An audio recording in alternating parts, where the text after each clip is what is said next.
Hello, this is Matthew Parks with Straight Up Geeksta. I was going to take a picture or a snapshot of the Wired.com website, but I figured I'd do a screen capture because a photo really doesn't do justice to how clever the website has been redacted. Redacted is the term used when you black out text in an order to censor a piece of text. So as you can see here, they have, well, I kind of gave it away, but you can see here that they have all of their links on the site, their stories, and blocked off in areas, as usual.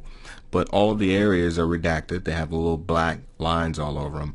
And you're like, well, what do I do? But it's quite clever. If you hover over the actual text or picture that's redacted, it will actually show you the information, and you can actually click on the site. So the site's still up, but they're actually redacting the home page in a way that is very clever, very effective. And the cover story is, "Why Are We Censoring Wired?"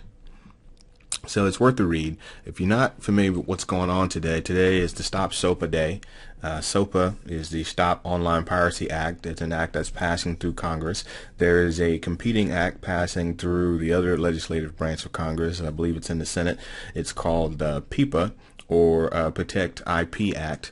And both of these acts are looking to be the successor, if you will, of the Digital Millennium Act, which protects against copyright infringement, meaning that you download movies or download bootleg songs and such from the internet. The problem with these acts, and again, no one has a problem with the movie industry or the record industry trying to protect their own interests and their jobs and such. The problem that we have is that this act, if enacted, would both of these acts would effectively break the internet in the way that it works and operates. You can read a lot of articles about this, but effectively they can shut down a site just by a person, a stakeholder, a person who owns intellectual property, a movie, for instance, saying, hey, this person is pirating our movie. They're showing unauthorized versions of our television show. They're releasing unauthorized versions of our music. And just by virtue of you saying that and offering relatively thin proof, they can shut down that entire website. Now, that's not to say the worst thing in the world, except for the fact that they can do it through means that actually override what's called DNS, or domain name service, and that's pretty much how the internet works. So it's one of those things where it's kind of it's an act that's going to go too far.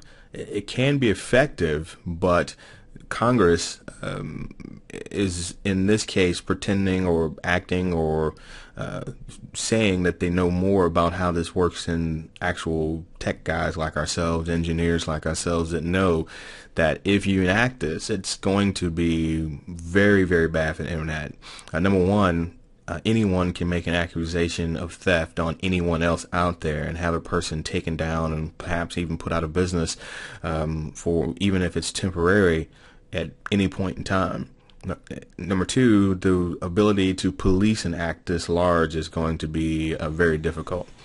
Number three, it leads to censorship, which is counter everything that the internet was founded on. And number four, it's going to break DNS. It's going to effectively mean that sites can be delisted from registrars without the person who paid for that registrar's permission, which effectively isn't the way we do things in a capitalist society. So I just wanted to bring this to your attention. But again, I took a screenshot of the Google that's on one of the other posts, but this particular post I wanted you to see for yourself, because again, it's very clever, very original the way that they did this, and have a good time.